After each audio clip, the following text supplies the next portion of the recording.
Aujourd'hui, je vais vous raconter comment une application m'a prédit ma mort et comment j'ai raté de peu l'irréparable. C'est un témoignage de Clément L. Salut à tous, c'est Clément L. et aujourd'hui je vais vous raconter une histoire qui m'est arrivée il y a quelques mois. J'ai 27 ans, je suis passionné par la technologie et la programmation et j'adore explorer les nouvelles applications qui sortent sur le marché. Mais ce qui m'est arrivé avec une application en particulier, eh bien c'est un peu plus que ce que j'éprouve d'habitude. Laissez-moi vous mettre dans le contexte. Tout a commencé pendant l'été 2023 à Paris. C'était une période où je cherchais un petit projet pour me distraire. J'étais en train de parcourir une boutique d'applications quand j'ai découvert une appli étrange appelée Mort Predict. Sur l'écran, le slogan disait « Découvrez le jour de votre mort et préparez-vous à l'inévitable ». La première chose qui m'a surpris, c'est que l'application avait des critiques incroyablement mitigées. Certains disaient que c'était une fausse appli juste pour attirer l'attention, d'autres affirmaient qu'elle était étrangement précise. Intrigué par le mystère, je me suis dit « Pourquoi pas ?» J'ai téléchargé l'application sur mon téléphone, un iPhone tout neuf que j'avais acheté quelques mois auparavant. Ce n'était pas très long avant que je sois dans l'application. Je me suis inscrit avec mes informations de base, nom, date de naissance et quelques autres détails, puis j'ai commencé à naviguer dans son interface. L'application était un peu basique, mais elle avait un design assez sombre et mystérieux. C'était comme si quelqu'un avait pris une application de rencontre et y avait ajouté une touche de malheur. Je suis tombé sur une section où je devais appuyer sur un bouton pour calculer ma date de mort. Après quelques secondes, l'écran a montré « Vous mourrez le 12 juillet 2023 à 18h42. Une journée comme les autres. Sauf que elle marquera la fin de votre voyage. » L'angoisse m'a envahi. Bien sûr, je me suis dit que ce n'était qu'une plaisanterie, une sorte de gimmick pour faire parler de l'application. Mais j'étais un peu nerveux. Pour oublier cette annonce macabre, j'ai décidé de sortir avec des amis. On se retrouvait souvent au Café de Flore, un endroit emblématique de Saint-Germain-des-Prés.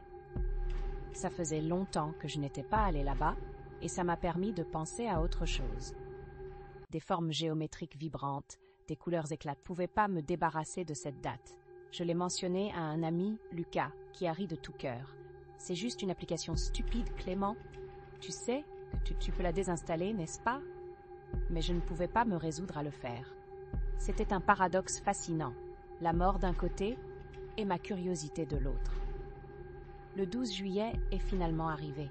J'allais passer l'après-midi à préparer une présentation pour un projet sur lequel je travaillais, sans penser à la dernière proclamation de l'application. Pourtant, au fond de mon esprit, l'angoisse persistait. À 17h30, j'ai reçu un message de Lucas. « Tu es prêt pour ce soir ?» Je lui ai répondu que ça irait, que je finirais bientôt ma présentation et que je le rejoindrais un peu plus tard. À 18h, je suis sortie pour prendre un café en bas de chez moi, histoire de me rafraîchir avant de me mettre au travail. Je marchais dans les rues de mon quartier, admirant la beauté des boulevards parisiens, quand un bruit m'a fait sursauter. Un homme est apparu devant moi, gueulant et gesticulant comme s'il était hors de lui. Il portait un vieux manteau, des jeans déchirés, et dans ses yeux, il y avait une folie qui m'a glacé le sang. « Ne fais pas ça !» a-t-il crié. Mais je ne comprenais pas de quoi il parlait. Je l'ai contourné, mais en le dépassant, une force invisible m'a poussé sur le côté. Je suis tombé et ma tête a heurté le bitume. J'étais étourdi, mais avant que je ne comprenne ce qui se passait, j'ai vu une voiture qui arrivait à toute vitesse. Mon cœur s'est figé. Le temps s'est figé. Tout autour de moi est devenu flou, et je me suis retrouvé projeté vers l'arrière de ma mémoire. J'ai repensé à l'application, à la date, à tout. Soudain, tout s'est éclairé. J'avais presque oublié l'heure fatidique. J'ai fermé les yeux, attendant le choc, mais je ne l'ai pas ressenti. Quand je les ai rouverts, j'étais assis sur le trottoir, la respiration haletante. La voiture avait freiné à temps et se tenait là, à quelques centimètres de moi, son conducteur choqué me regardant. L'homme qui avait crié s'est arrêté, l'air inquiet. Alors, je me suis mis à rire. C'était absurde. Je suis rentré chez moi, tremblant de tout mon être. Pourtant, les commentaires persistants dans ma tête me disaient que j'avais échappé à une expérience surréaliste. Mais l'angoisse de l'application, d'une manière ou d'une autre, était toujours dans mon esprit. Plus tard dans la soirée, je suis rentrée chez moi et j'ai ouvert l'application une dernière fois. « Vous êtes toujours en vie », proclamait l'écran. Je me suis fendue d'un sourire amer. Mais l'app ne s'est pas arrêtée là. Un autre message a surgi. « Il est encore temps. Vos jours sont comptés. Changez votre destin. » J'étais confus. Qu'est-ce que cela voulait dire? Je n'ai pas pris cela trop au sérieux, mais j'ai quand même décidé de désinstaller l'application. Aujourd'hui, je suis ici pour vous raconter mon histoire, pour vous mettre en garde. Parfois, notre curiosité peut nous mener à des chemins sombres. Je ne sais pas vraiment pourquoi cette application semblait si précise. Mais une chose est certaine, parfois il vaut mieux vivre dans l'ignorance. Je n'ai pas d'autres explications, juste une leçon de vie que je ne compte ni oublier ni répéter.